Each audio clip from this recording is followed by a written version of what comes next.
Here's a message from David Doll. We had a couple of messages on this subject. Also got a message from Chris. Thanks for that, Chris. But I'm going to read out David's message. Dear Buckwheat and Cornucopy Balls, I was recently sitting down catching up on my podcasts and started listening to the Desert Island Discs, Your Desert Island Discs special. It went out on Saturday, the 11th of June last weekend. It was a very enjoyable and only slightly tedious rundown of listeners' favourite discs for nearly 2 hours. Special studio guests were Miranda Sawyer, Paul Gambaccini, he says, and Howard Goodall. During the opening preamble, Howard and Gambo talk about their Beatles choices. Listen carefully to this clip where Gambo seems to vent his opinion of Howard's Beatles choice with a clearly audible Airborne toxic event. It must be Gambo, he says, as it comes from the left speaker where Gambo is positioned. In case you hadn't...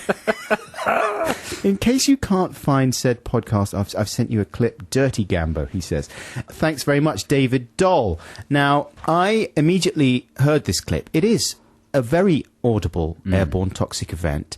And the first thing I did was go and verify it, listen to the podcast, and make sure that it was actually the show that was broadcast and not just a noise that he'd stuck in for his own amusement. Have a listen to this clip. Because John Peel had said that he knew he'd met the right woman when she said her favourite track off Revolver was And Your Bird Can Sing. And I thought, a lovely thought, and it cheers me up. But now I would just say, hey, Jude. After all that, Howard, you chose a Beatles track. You chose We Can Work It Out. Yes, yeah. I chose that because it's one of the tracks that Lennon and McCartney truly wrote together, which is quite rare, in fact, in the Beatles catalogue. And because the idea of working it out seemed very British. Yeah. Yeah. So that's quite a loud, very loud, isn't toxic event, isn't it? And I've done nothing to that clip. I haven't beefed up the sound of that or anything. That is how it was broadcast. 100%. Creaky chair? Creaky chair. Have a little listen, because we got in touch with we got in touch with Miranda Sawyer, who was on the show, and she doesn't remember it happening. So people in the studio weren't aware of it at the time. Sarah Taylor, who is the Desert Island Discs producer, says, I am 100% convinced the sound, rather than being from a bottom, is in fact a mouth snort from Paul Gambaccini. Gambaccini mouth snort. Gambaccini mouth snort. So that's what Sarah is going for. Let's listen again. Let's have another little listen. It's one of the tracks that Lennon and McCartney truly wrote together, which is quite rare. That's not a mouth That's snort. not a mouth snort. That is no way a mouth snort. Now, I was listening to the panning, though, and... this is like the Patterson footage of Bigfoot. You've got to try and replicate it. Or the Zapruder footage. Isn't it? I'm thinking the only possible explanation is maybe a fifth farter. On the grassy knoll. Yeah, I mean, it's very loud, which is...